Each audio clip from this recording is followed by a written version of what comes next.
में आहुति डालने के बाद दुकानदारों को उनके मालिकाना हक के दस्तावेज दिए हैं और इस अवसर पर विधानसभा के अध्यक्ष ज्ञानचंद गुप्ता वहां पर उनके साथ उपस्थित रहे। आपको बताएं, सीएम मनोहर लाल पंचकुला के दौरे पर रहे और यहां पर उन्होंने दुकानदारों को मालिकाना हक दिया है और विधानसभा के अध्यक्ष ज्ञानचंद गुप्ता उनके साथ वहां पर मौजूद रहे। तस्वीरों में आप देख सकते हैं किस तरह से सीएम मनोहर लाल पंचकुला पहुंचे हैं और वहां पर जो दुकानदार थे उनको उनका मालिकाना हक देते नजर आए हैं।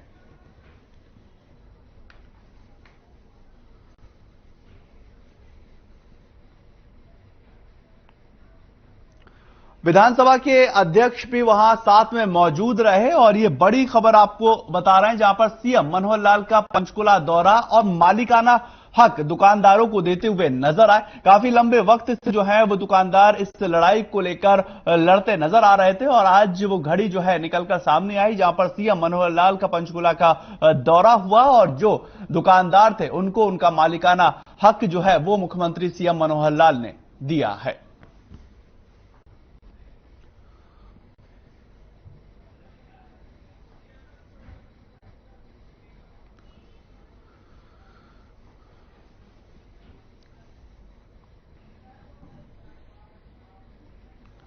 तो वहीं पर डिप्टी सीएम दुष्यंत चौटाला पंचकुला पहुंचे, जहां पर माता मनसा देवी के दरबार में शीश नवाया और प्रदेश में अमन और शांति और प्रगति की प्रार्थना की गई। पूजा के दौरान पवित्र हवन यज्ञ में आहुति देकर विश्व कल्याण की कामना की गई और तमाम लोग आप देख सकते हैं वहां पर मौजूद हैं और किस तरह से हवन यज्ञ की पूजा अर्चना जो है वो डिप्टी सीएम करते हुए नजर आ रहा है। मनसा देवी के मंदिर में गए और वहां पर उन्होंने शीश नवाया और प्रदेश और पूरे देश के साथ पूरे विश्व में मंगल हो, इस तरह की कामना की गई है।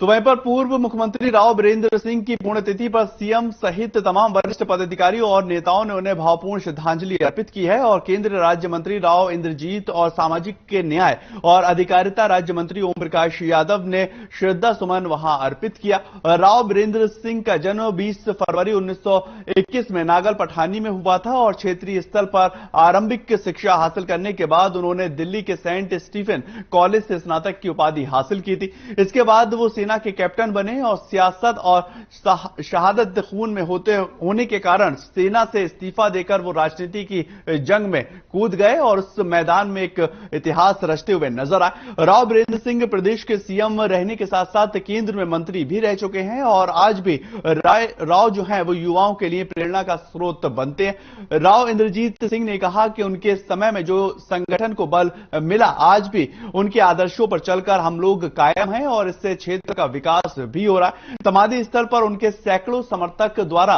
राव बीरेंद्र सिंह अमर रहें के नारे लगाए गए।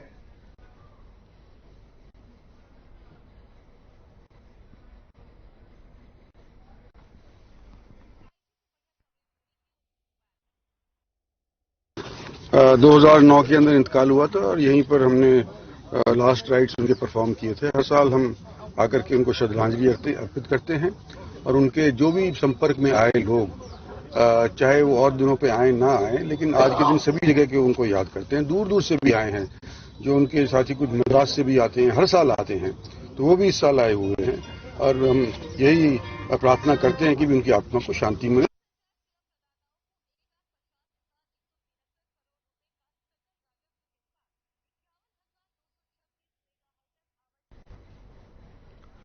तो वहीं पर हरियाणा के मुख्यमंत्री मनोहर लाल ने प्रदेश के पूर्व मुख्यमंत्री स्वर्गवास राव और बीरेंद्र सिंह को उनकी पुण्यतिथि पर भावपूर्ण श्रद्धांजलि देते हुए कहा कि स्वर्गवास राव बीरेंद्र सिंह के देश और समाज को समर्पित आदर्शवादी विचार हमेशा जिंदा रहेंगे। हमें सदैव जनसेवा के लिए वो प्रेरित करते रहेंगे और उनके मार्गदर्शन पर हम सदैव चलते रहेंगे।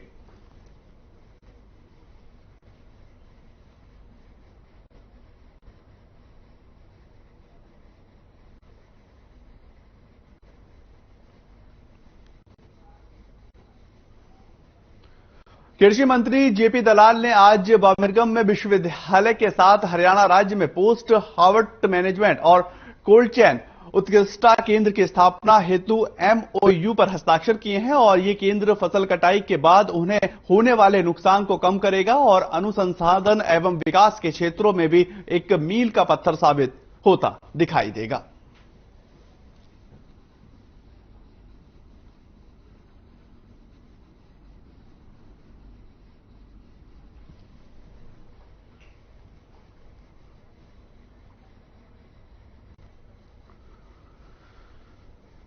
कांग्रेस में अध्यक्ष पद के नामांकन को लेकर हरियाणा के गृह मंत्री अनिल विज का एक बड़ा बयान सामने आया है। उन्होंने कहा कि ये सब दिखावा है और पहले राजस्थान में जो कुछ हुआ उससे रचयिता और कैरेक्टर भी गांधी परिवार के थे और अब भी ये सब कुछ दिखावा चल रहा है, क्योंकि ये यही चाहते हैं कि कोई भी सामने ना आए और आखिर में ये हमारे ही सर पर जिम्मेदारी दे दी जाए। और अनिल विज ने 23G के यानी कि 23G के नेताओं को भी चला हुआ कारतूस जो है वो बता दिया है और साफ तौर पर अनिल विज कांग्रेस पार्टी को निशाना साधते हुए नजर आए हैं। और अध्यक्ष पद को लेकर अनिल विज ने साफ तौर पर कांग्रेस पार्टी को निशाना साधा और उन्होंने साफ तौर पर कहा कि ये सिर्फ कांग्रेस पार्टी में एक दिखावा चल रहा है और इसके अलावा कुछ भी नहीं है। कांग्रेस पार्टी या गांधी परिवार सिर्फ ये चाहता है कि अध्यक्ष पद उनके पास रहे और उससे पहले ये तमाम चीजें कांग्रेस पार्टी के द्वारा रची गई थी।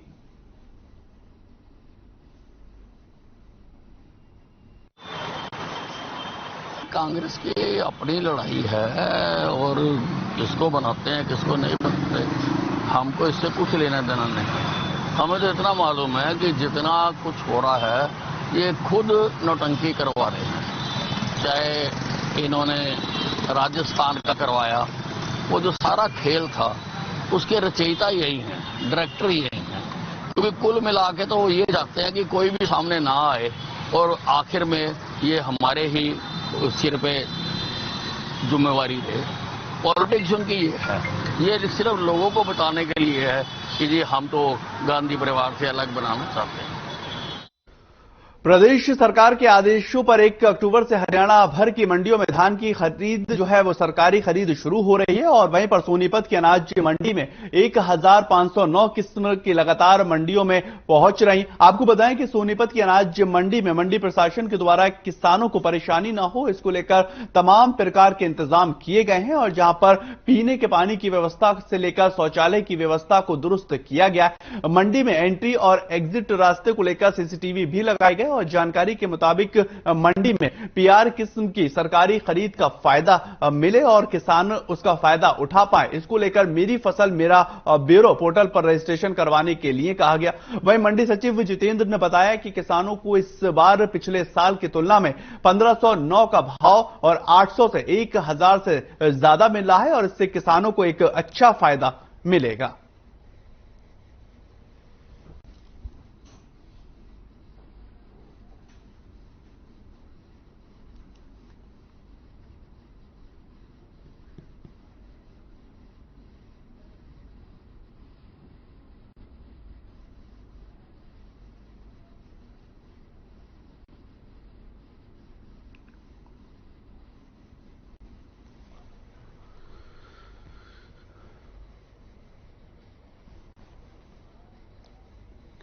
तो वहीं पर चरखी दादरी में जन स्वास्थ्य विभाग के ठेकेदार 15 दिन से लगातार धरना प्रदर्शन कर रहे हैं और जन स्वास्थ्य विभाग के ठेकेदारों का यह कहना है कि उनके लिए किए गए कार्यों की बकाया पेमेंट नहीं दी गई, जो लगभग 7 करोड़ रुपए के आसपास है। और ठेकेदारों का यह भी कहना है कि पेमेंट न मिलने के कारण उन्हें आर्थिक तंगी से गुजरना पड़ रहा है, लेबर को भी पैसे नहीं दे पा रहे हैं और इससे काफी ज्यादा परेशानियों का सामना करना पड़ रहा है। साथ ही साथ घर चलाने में काफी परेशानियां हो रही हैं और ठेकेदारों का यह भी कहना है कि विभाग को कई बार इसको लेकर शिकायतें कर चुके हैं कि उनकी पेमेंट नहीं दी जा रही। 5 करोड़ के बिल पास होने के बावजूद भी रुपए अब तक नहीं मिल पाए हैं और ठेकेदारों को पेमेंट न मिलने के कारण जन स्वास्थ्य विभाग का कार्य रुक गए हैं। उनके कार्य न करने से लोगों को भी दिक्कतें हो रही हैं और इससे वाटर सप्लाई सीवर व्यवस्था बिल्कुल चरमराती दिखाई दे रही है।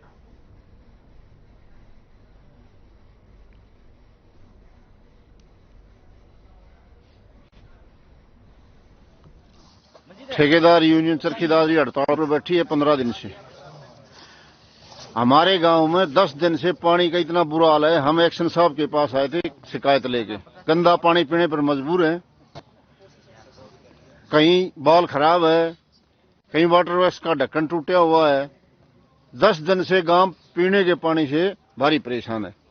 दूसरी बात, ठेकेदारों का समर्थन करने के लिए हम आए। दादरी ठेकेदार यूनियन के सभी ठेकेदार 16 तारीख से हमने अदाना शुरू किया था और आज हमारा 15वां दिन है।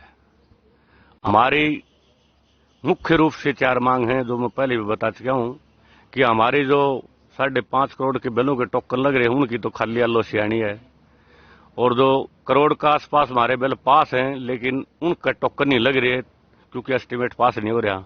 वो एस्टीमेट पास होगा जिनका टोकन लगेंगे।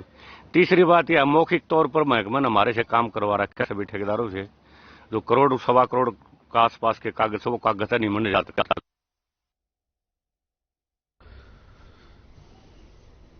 चलिए छोटा सा ब्रेक, जल्द हाजिर होते हैं।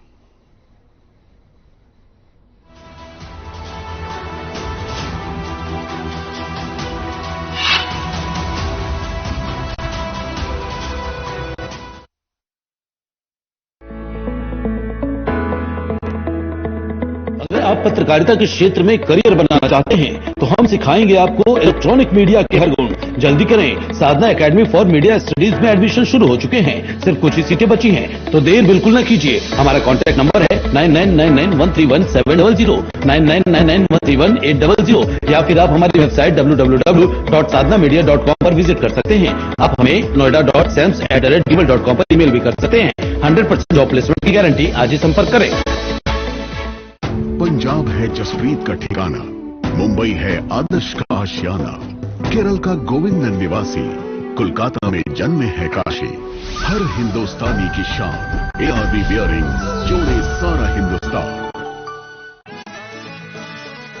अरे रंगों का उमंगों का, अरे रंगों का उमंगों का जज्बा कहाँ रुकता है। मन साफ है तेरा अंदर तो बाहर दिखता है। हर रिश्ते का एहसास रखते हैं, हर घर में अपनी पहचान खास रखते हैं। हम निर्मा एडवांस हैं, मन की तरह कपड़े भी साफ रखते हैं। Nirma advance. Hey mom, hey, look, I can download a song really fast. I can make dosas faster. Must be joking. Bus, 3 easy steps. Mix with water, spread batter, fry. गाना डाउनलोड हुआ? नहीं, पर तब तक मैं इडली बनाती हूँ। हमने बनाया किड्स से। पंजाब है जसप्रीत का ठिकाना, मुंबई है आदर्श का आशियाना, केरल का गोविंद निवासी, कोलकाता में जन्म है काशी। हर हिंदुस्तानी की शान, ARV बियरिंग जोड़े सारा हिंदुस्तान। अगर आप पत्रकारिता के क्षेत्र में करियर बनाना चाहते हैं तो हम सिखाएंगे आपको इलेक्ट्रॉनिक मीडिया के हर गुण। जल्दी करें, साधना एकेडमी फॉर मीडिया स्टडीज में एडमिशन शुरू हो चुके हैं। सिर्फ कुछ ही सीटें बची हैं, तो देर बिल्कुल न कीजिए। हमारा कॉन्टैक्ट नंबर है 9999131700, 9999131800, या फिर आप हमारी वेबसाइट www.sadhnamedia.com पर विजिट कर सकते हैं। आप हमें noida.sams@gmail.com पर ईमेल भी कर सकते हैं। 100% जॉब प्लेसमेंट की गारंटी। आज ही संपर्क करें।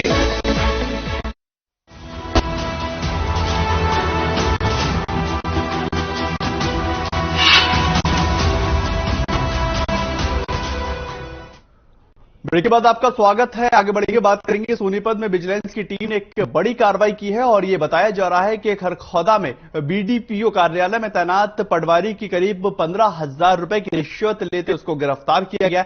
जानकारी के मुताबिक पटवारी प्रॉपर्टी ID बनाने के नाम पर रिश्वत मांग रहा था और इसकी शिकायत जो है वो गढ़ी सिसहाना निवासी रोहित ने विजिलेंस सोनीपत को दी और इसके बाद विजिलेंस की टीम DSP जयपाल सिंह की अगुवाई में मौके पर पहुंची और इस दौरान पटवारी के पास से 15,000 रुपए भी बरामद किए गए।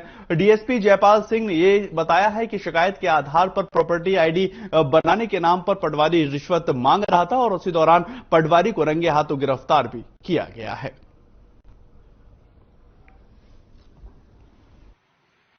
खरखौदा ब्लॉक के पवन कुमार पटवारी को 15,000 रुपए में रंगे हाथों गिरफ्तार किया गया। किसकी शिकायत थी? और रोहित कुमार गढ़ी सिसाना वासी से प्रॉपर्टी कार्ड बनाने की एवज में इसने ये मांग की थी, जिस पर हमने आज 15,000 रुपए लेने पर उसको रंगे हाथों गिरफ्तार कर। कहां से गिरफ्तार किया जी? आज इसके कार्यालय से किया। जैसा कि आप देख रहे हैं इस कार्यालय में हमने इस पर अज्ञात को पकड़ा है और अब इसकी आगामी कार्रवाई की जाती है।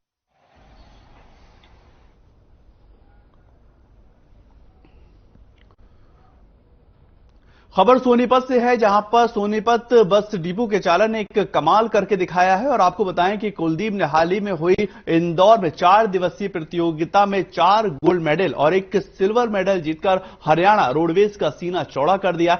हरियाणा रोडवेज विभाग में 117 मेडल लाने वाले सबसे पहले खिलाड़ी के रूप में दिल्ली बुक ऑफ रिकॉर्ड और इंडिया बुक ऑफ रिकॉर्ड में अपना नाम भी दर्ज करवा चुके हैं। और सोनीपत बस डिपो में पहुंचने पर सोनीपत के रोडवेज जीएम राहुल जैन ने उनको बधाई दी और यह ऐतिहासिक जीत को लेकर हर एक शख्स जो है वो गर्व महसूस कर रहा है।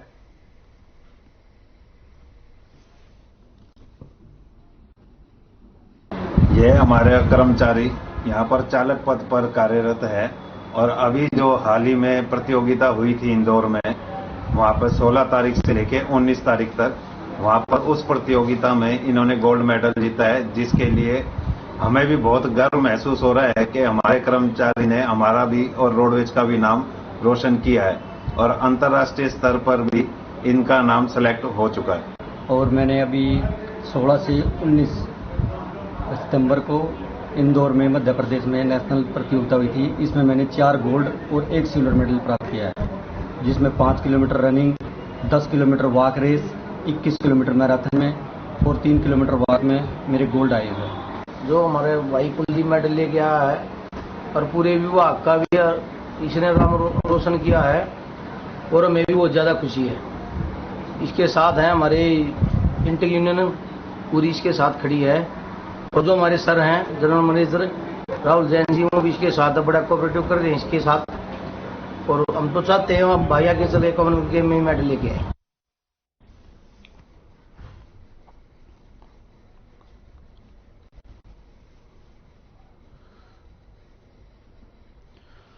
कच्चे मकान दरअसल लोगों के लिए एक मुसीबत बनते हुए नजर आ रहे हैं और एक ऐसा ही मामला पिहावा से निकलकर सामने आया है, जिसमें कच्ची छत गिरने से 2 लोगों की मौत की खबर आ रही। आपको बताएं कि पति और पत्नी दोनों पंजाब के रहने वाले थे और सूचना मिलने पर पुलिस मौके पर पहुंची और शवों को कब्जे में लेकर पोस्टमार्टम के लिए भिजवा दिया गया। वहीं थाना सदर प्रभारी निर्मल सिंह ने पत्रकारों से बातचीत करते हुए बताया कि फोन पर यह सूचना मिली थी कि गांव सरस्वती खेड़ा में एक पति पत्नी की छत के नीचे दबने से मौत हो चुकी है और की सूचना पर वो मौके पर पहुंचे और आगे की कार्रवाई पुलिस कर रही है।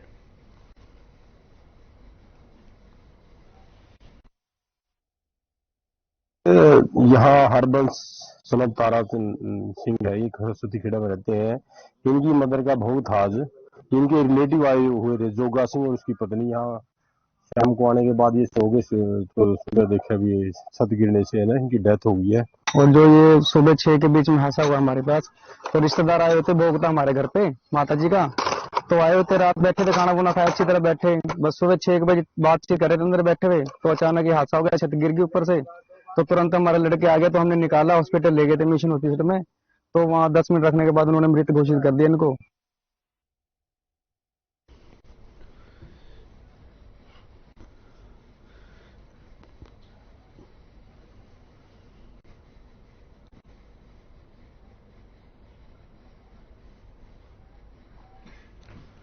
नगर पालिका की अनदेखी के चलते लोग काफी ज्यादा परेशान हैं और जगह जगह कूड़े का ढेर लगा हुआ दिखाई दे रहा है। रतिया में पिछले 10 दिन से शीतला माता मंदिर और पास के 2 स्कूलों के आगे कूड़े का ढेर लगा हुआ है, जिससे श्रद्धालुओं को मंदिर में जाने और दर्शन करने के लिए काफी परेशानियों का सामना करना पड़ रहा है। स्कूली छात्राओं का यह कहना है कि नगर पालिका के प्रति भारी रोष है और साथ ही श्रद्धालुओं ने भी नगर पालिका के खिलाफ जमकर नाराबाजी करते हुए जोरदार प्रदर्शन किया।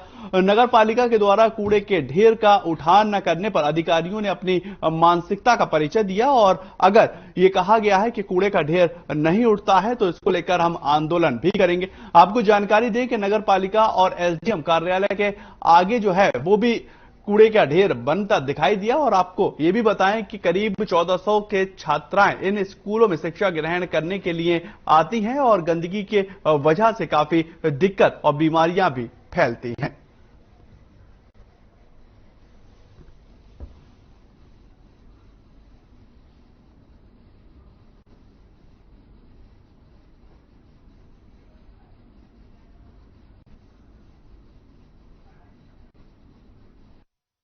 गंदगी के ढेर को लेके हम बहुत परेशान है जी। ये पूरी गली गंदगी से भरी पड़ी है जी, बहुत ज्यादा। जितना पावन अवसर है नवरात्रों का, उसमें उतनी ही ज्यादा गंदगी हो रही है जी।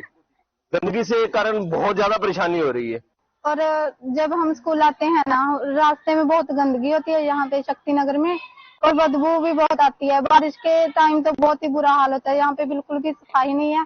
कृपया करके यहाँ पे सफाई का। पिछले दिनों बारिश हुई थी तो हमारे जाखंड नदी में डंपिंग साइट है, वहाँ पानी खड़ा है 3-3, 4-4 फुट। हम वैकल्पिक की व्यवस्था देख रहे हैं, यहाँ पर ये कूड़ा वगैरह गिरवाया जाए। अभी नगर पालिका के पास कूड़ा गिराने के लिए कोई स्थान नहीं है।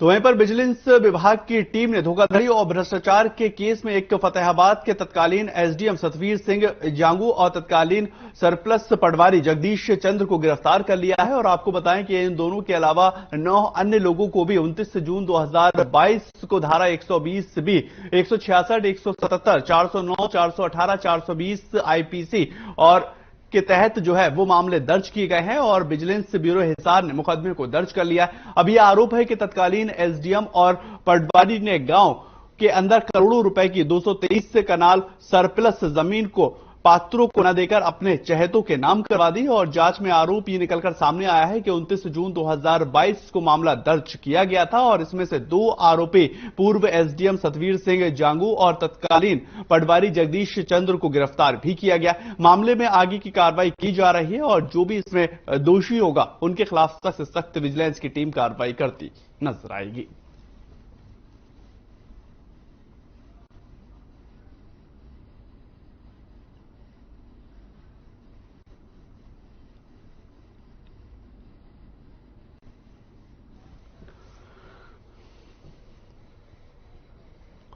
तो वहीं पर पानीपत के सुखदेव नगर में मोबाइल मार्केट में गैंगस्टर सुरेंद्र काला की अवैध संपत्ति पर प्रशासन का पीला पंजा चला है और सुरेंद्र काला के साथियों ने करोड़ों रुपए की संपत्ति पर करीब 12 सालों से अवैध रूप से कब्जा करा हुआ था। मामले की जानकारी देते हुए पानीपत के एसपी शशांक कुमार सावंत ने बताया कि पूरे प्रदेश के अंदर गैंगस्टर और नशे के कारोबारों के खिलाफ जो है वो सख्त कार्रवाई की जा रही है और इसी कार्रवाई के तहत गैंगस्टर की अवैध संपत्तियों पर भी कार्रवाई की गई है।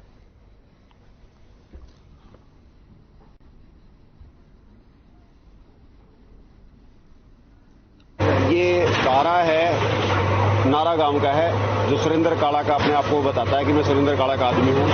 अवैध कब्जा कर रखा था काफी सालों से, जिसको ऊपर आज ड्यूटी मजिस्ट्रेट नियुक्त करवाकर और सरकार द्वारा डिमोलिशन किया जा रहा है। जिसका मालिक था इस प्रॉपर्टी का, उस मालिक को ये प्रॉपर्टी दी जा रही है। जो है ये पूरे स्टेट में चल रहा है कि जो गैंगस्टर्स हैं, जो नशा तस्कर हैं, जो स्मगलर्स हैं, तो काफ़ी अवैध कब्जे कर रखे हैं उन्होंने, काफ़ी अवैध कंस्ट्रक्शंस कर रखे हैं, ठीक है। और तो उनके ऐसे प्रॉपर्टीज को आइडेंटिफाई करके और नियमानुसार ही, चूंकि वो अवैध निर्माण है, तो उनको इसके नियमानुसार जो संबंधित विभाग है, डीटीपी है, चाहे नगर निगम है, चाहे पंचायत विभाग, जो जिसका जो भी आता है, तो उस पर हम लोग कब्जे छुड़वाने की मुहिम चल रही है। चलिए फिलहाल इस बुलेटिन में इतना ही। नमस्कार।